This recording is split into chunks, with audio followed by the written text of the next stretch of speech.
So one of the most important decisions you have to make when you are trading, I'm talking about trading stock, options, futures, crypto, doesn't matter. You must decide at what point are you going to take your profits. Now, as per the title of this video, we're going to focus exclusively on option selling strategies here. So that's going to include things like selling put options, iron condors, strangles, straddles, credit spreads, all that stuff. But the fact still remains, no matter which of these strategies that you're using, you must decide on a consistent profit target for all the trades that you're making. So for example, let's say I sell a put option on Apple for $300. Should I try and shoot for making that full $300 in profit? Or is it better to go for a bit less than that, maybe 50% or $150, or perhaps 75%, 30%? What is the right number? Well, that is the exact question I'll be answering in today's video, and I'll also be using my ThinkOrSwim platform here to demonstrate very clearly all the reasoning behind my argument. Now, as always, before we get started here, in case you are brand new to the channel, my name is Scott Reese, and I'm here to help you learn how to trade, invest, and master your finances so you can apply that knowledge in the real world and multiply your money. And in case you want to see more trading or investing content after watching this video, you can also find me on SKILLSHARE as well, where you can take my very in-depth classes on options trading or stock market investing. And I provided some links to some of the introductory courses of mine in the description of this video below. So be sure to check them out. And when you sign up for SKILLSHARE using any of those links, you'll get a full 1-month free trial. All right, so with that being said, now we're going to jump on over to ThinkOrSwim here and we'll get things started. Okay, let's dive in here now. And so the stock I'll be using through all my examples in this video is going to be Alibaba, or BABA for the ticker symbol. No reason in particular, except for the fact that this stock typically has very high implied volatility, as you can see down here with this chart. There you go. So with an implied volatility of about 67%, as it is right now, this corresponds to very high option prices. So consequently, Alibaba is typically a very good candidate for option selling strategies. Now, if we come over here to the trade tab and take a look at the option chain on Alibaba, let's go into the January expiration cycle with 40 days left to go.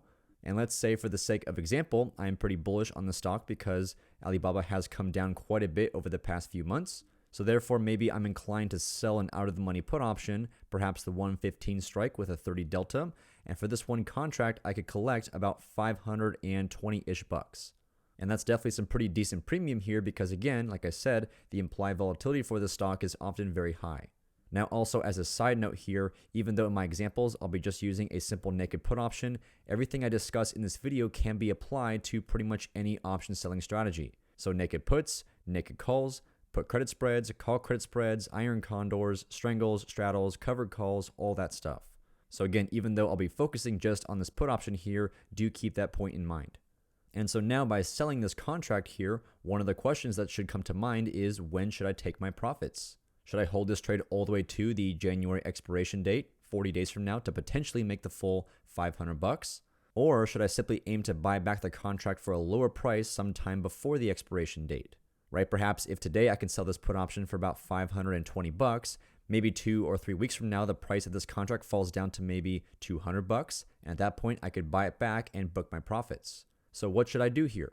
Well, in my opinion, and as you'll see in this video, you should almost never hold a short option position all the way to the expiration date, at least to try and make the full 100% maximum profit.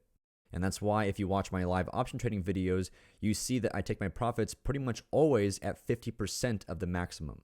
So in this case, 50% of $520 would be $260. That would be the profit I would try to make on this trade. Now, why is that? Well, the first main reason has to do with my rate of profit with respect to time. Now, what do I mean by this? Well, in technical terms, I'm referring to the concept of time decay, which is the fact that as time moves forward, as you get closer and closer to the expiration day, the price of all options will slowly deteriorate. And so in the case of this put option here, you can look at the theta value for this contract. Theta is one of the 3 very important Greek values associated with option contracts, along with delta and Vega. I'll touch more on those in a minute here. But essentially, theta here will tell you by how much the price of this contract will fall every single day, all else being equal. Meaning if the stock price stay basically the same, implied volatility stay basically the same, etc., etc.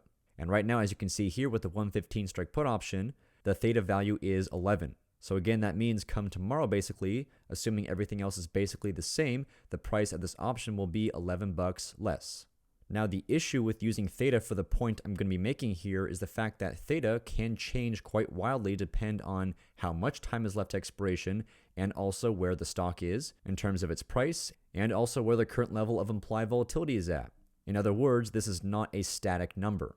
So therefore, to make this much more simple, we're going to look at what I call static time decay, which corresponds to exactly by how much the price of this put option must fall every single day over the course of the next 40 days, such that by the January expiration date, the price of this option is 0, assuming it stays out of the money, of course.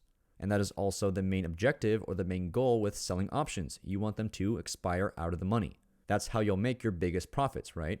And so the way we can calculate this number, let me go ahead and pull up the calculator real quick here, and I'll move this down right there, is we simply take the current remaining amount of credit we can still make on the position, which if we just put this one on right now, we can still make a total of $520, right? Our profit and loss on the trade right now is still 0. So therefore we take 520 and divide it by the number of days remaining in the expiration cycle, which is 40. So 520 divided by 40 is 13, which of course is still pretty close to the actual theta value of 11. But the main difference here is this 13 is a static number, right? If the price of this option were to drop by $13 every single day over the next 40 days, then by the January expiration date, the price of this contract would be 0. Okay, and so with that being said, now let's pretend we fast forward a couple days, and I do mean just a few, perhaps 3, 4, or 5 days. And let's say during that time, the price of Alibaba has gone up quite a bit from maybe 125 to perhaps 140 or 145. And so consequently, because again, the stock is moving away from our put option, the price of this put option is going to drop significantly. And let's say it drops from 520 where we sold it down to maybe only $120. And then also to be more specific, let's say also exactly 5 days have passed. So now at this point, if we redo the calculations here, then if this put option only has a price of $120, that is the most amount of additional profit we can potentially make on the position. That's all the remaining credit there is. And so if we can only make another $120 over the course of 35 days, right? Because again, in this example, 5 days have passed. So we take 120 and divide it by 35. And now our rate of profit is only $3.43 per day. So just in a matter of 5 days, our rate of profit has dropped substantially, right? Specifically, if we subtract 13 from this, which was our original rate of profit, and then we divide it by 13, this means our rate of profit has dropped by about 74%. So in this case, you have already made the majority of the profit you can make on this position, and you still have over 1 month left to go to the expiration date, and now the rate at which you can make additional profits has fallen substantially to pretty much an insignificant amount. So therefore, you should ask yourself, is it really worth holding on to this trade for 35 more days just to make an extra $120 at a very slow rate? Also knowing full well the stock could reverse at any time, right? Alibaba could be at 145 one day, but the next day or a few days after that, it could fall right back down to 125 or go below that. And at that point, you would be underwater on the whole trade. So point being, in my opinion here, it does not make sense to continue to hold the risk on a trade if your rate of profit has dropped substantially, like it has in this case here. It's simply not worth the risk to potentially give up all the profits you've made so far just to make a little bit more over a very long period of time. The risk to reward is simply not there in my eyes. And as you will see a bit later, this kind of concept especially applies if you do make some nice profits very early on in the trade. Like we have in this example, within the first 5 days, you already made the majority of the maximum profit. So again, especially in those cases, that's when continuing to hold on to the trade becomes much more dangerous. And finally, one last thing before I move on to my next point here is just to reiterate, this does apply to all option selling strategies. This could be a put credit spread. We could also be selling naked call options or call credit spreads, iron condors, whatever. So with that said, my second main point has to do with the so-called Greek effect as the stock, implied volatility, and time move over the course of the expiration cycle. So focusing back on the 115 strike put option here, the delta for this contract is 30. And for those of you who are not up to speed on what the Greeks are, I do have an older video that takes a deep dive into delta, theta, vega, and gamma. I'll post a card above linking to it so you can watch it later. But briefly here, delta will tell you by how much the price of this contract will move for a $1 move in the price of the underlying stock. So for example, if Alibaba goes from 125, where it is now, to 126, then roughly speaking, the price of this put option will fall by about 30 bucks. So that's delta. We've already talked about theta. And so then lastly here, we have Vega, right? These are the three most important Greek values you should understand. And Vega will tell you by how much the price of this option will change for a 1% move in implied volatility. So again, as an example, if we come back to the charts real quick here, the implied volatility right now for Alibaba is 67.64%. And in particular, as implied volatility expands, that will increase the prices of all options. And then as implied volatility contracts, that will decrease the price of all options. So therefore, if the implied volatility for Alibaba went from 67.64% to 68.64%, then coming back to the trade tab here and looking at the Vega value, that means the price of this put option would increase by about 14 bucks. That's it. That's all what the option Greeks are meant to tell you. Now also take notice here that the further out of the money you go with these options, either for the puts or the calls, in either case, the further out of the money you go, the smaller the Greek values get for all of them, delta, theta, and Vega. And so that means if we were to sell this option right now, the 115 strike put option, and then Alibaba were to start moving, that means with the delta of this contract being 30, the price of this contract is going to move pretty significantly. And same thing as time moves forward. Every day that passes, time decay will have some significant impact on the price of this option. And then of course, same thing for implied volatility. As an option seller, you always want implied volatility to contract after you sell options because again, that will reduce the value of the contracts you sold. So with a Vega value of 14, if implied volatility does contract, that's going to have some significant impact. But again, let's say 5 days have passed and Alibaba has gone from a price of 125 to 145. That would be an increase of about 20 bucks in the stock price, which would make our 115 strike put option roughly equivalent to the 95 strike put option, right? Because these strikes here between 95 and 115, there's a difference here of 20 bucks. So at that point, take a look at what the delta would fall down to, only 11. Same thing for theta and same thing for Vega. They have all fallen substantially. And so this simply means that to make the same amount of profit that you were making early on in the trade, for example, right after you sold this put option in the first place, that means now everything has to happen with much greater magnitude, right? Because when you first sold this option, if Alibaba moves higher by just $1, you're going to make 30 bucks on this position. But now at this point, if Alibaba moves higher by only $1, you're only going to make $11.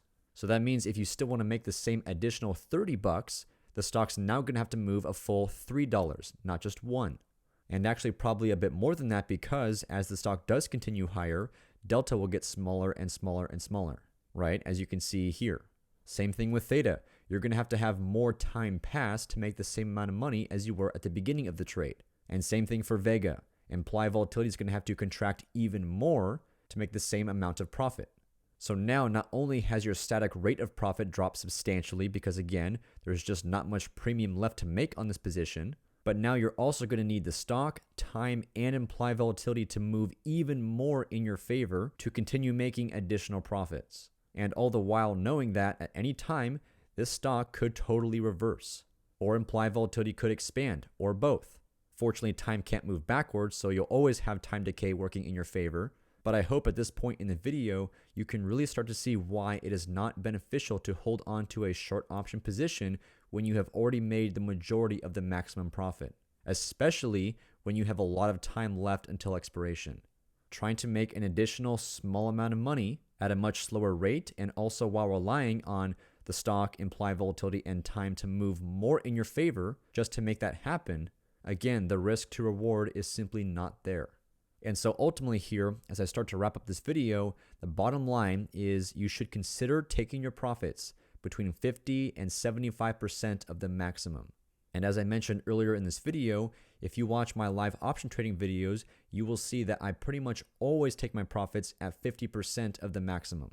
Once the value of the options I sell gets cut in half, I will buy the contracts back and book my profits. Now 50% is simply my number. That's what I'm comfortable with. It works for me. But I do think perhaps going up to a maximum of 75%, that's fine too.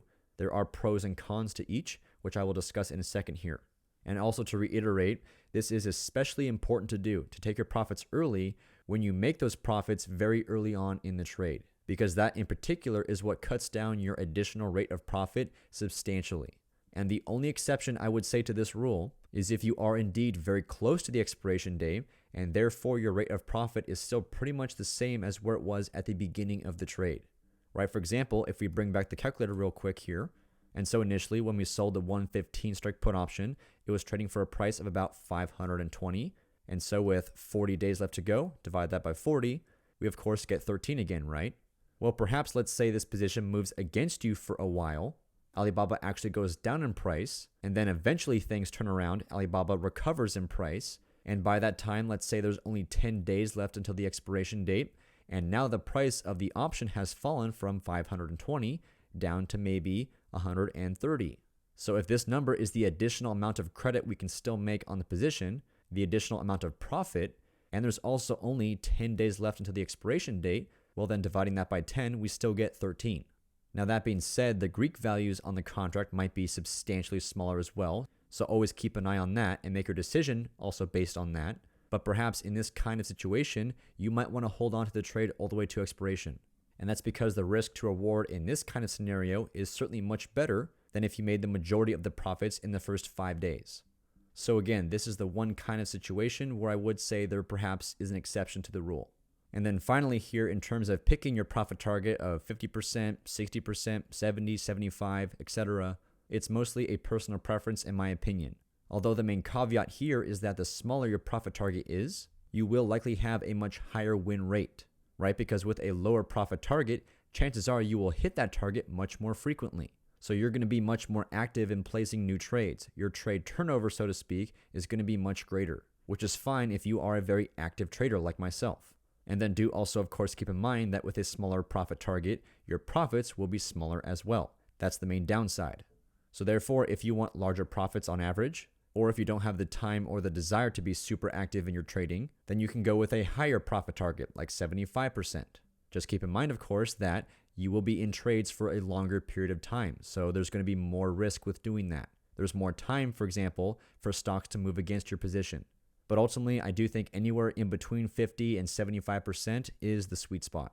And so with that being said, that's going to conclude this video. I hope you enjoyed it, and please let me know your thoughts or if you have questions in the comment section below. And don't forget, if you want to take some very in-depth classes on options trading or stock market investing, then check out my SKILLSHARE courses, links in the description of this video. And finally, if you enjoyed this video, then please give it a thumbs up, drop a comment, and subscribe to my YouTube channel. I drop new videos every single week, and you don't want to miss out. So thanks again for watching, and I'll see you next time.